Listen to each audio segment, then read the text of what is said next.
Hi, I'm John Lux. I'm the Executive Director of Film Florida, and today we're talking with Tony Armour from the St. Pete Clearwater Film Commission. Thanks for being on with us today, Tony. Hey, John, thanks for having me. So we're in the middle of the coronavirus pandemic, obviously, and so take a minute and just tell us about what's going on in your area with everything with the virus. Yeah, well, as we know, Florida has started to open back up a little bit, and we are actually open for permitting and has just issued our first permits yesterday. And so excited to see people starting to, get out there. One of the big things is, the question of how do you get your permits now? What do you have to do? And so we're using, Film Florida's clean and healthy set recommendations and having every production read and acknowledge that they've read it and that they'll, to the best of their ability, implement the procedures that they're able to. And we have 24 municipalities here in Pinellas County. So for us, it's a matter of reaching out individually to every single one of those, depending on where someone is filming, and just, taking it on a case-by-case basis. We're all kind of learning as we go here. So taking the virus out of the situation, then let's talk a little bit about Pinellas County and the area that you represent, and some of the highlights that you promote when filmmakers come to your area.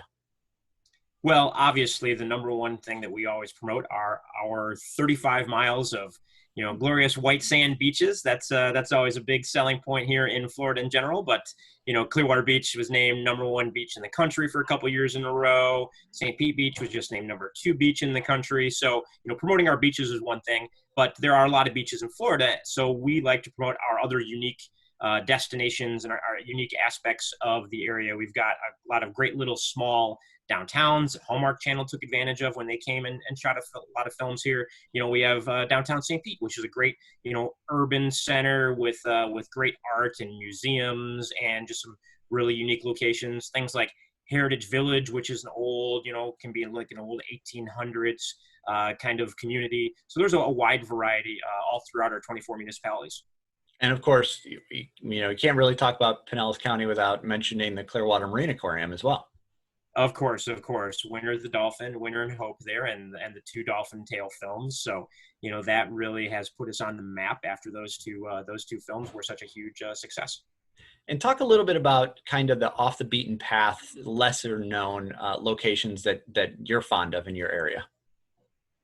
Yeah, we could drill down even to just some really specific parks. We've got Felipe Park in Safety Harbor, which is a really cool park where it has a lot of great Spanish moss, and it could be, anywhere in Georgia or Louisiana or somewhere in the South. And you've got a great little neighborhood in St. Pete called Roser Park, which actually has some hills, which we don't have a lot of here in Florida, and a great little canal and some brick walls that homes are built on top of and everything. So things like that are just some, unique aspects of the destination that are visually really engaging and that I like to recommend to filmmakers. Now, you've had a local incentive program in Pinellas County for a little bit of time. Talk a little bit about that in general, but also speak to it in regards to the coronavirus. What's going to happen post-virus? Yeah, so our local incentive has actually been in place since 2007, and 6 years or so that I've been here, I've been doing a lot to really get that increased. And so I've had great support from our county on increasing the amount of our local incentive to up over $1 million now. And post coronavirus, we're all having to make some budget cuts, but that's one of the things that I'm not reducing. I'm working to maintain that as much as possible because that's something that's really going to help, continue to bring productions to the area. And now recently your office sponsored an international Screen Talk Live Q&A. Tell us about that and where we can see that.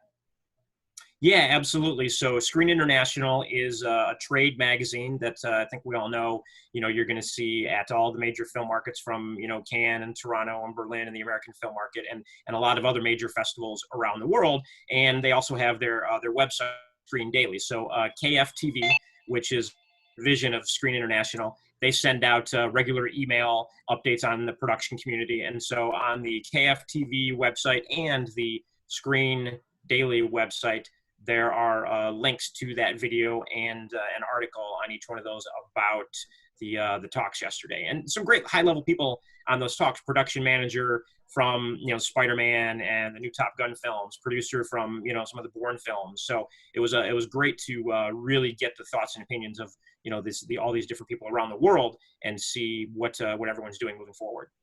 Well, Tony, we really appreciate the support from you personally as well as your office, and thanks for joining us today. Thanks, John. Appreciate you having me.